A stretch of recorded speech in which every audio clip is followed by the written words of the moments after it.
My name is Krishantam K. Today I am going to recite the poem. The poem name is Paper Boat, written by Ravindranath Tagore. Day by day, I float my paper boat one by one down the running stream. In a big block letter, I write my name on them and the name of the village where I live.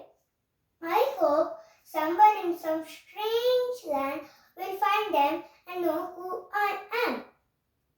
I load my paper boats with tulip flowers from our garden and hope these blooms of dawn will be carried safely to land in the night.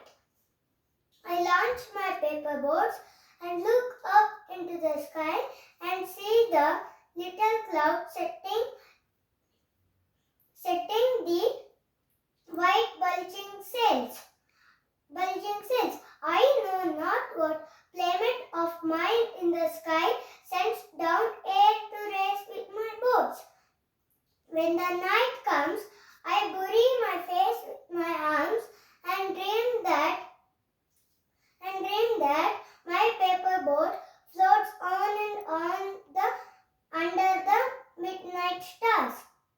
The fairies of sleep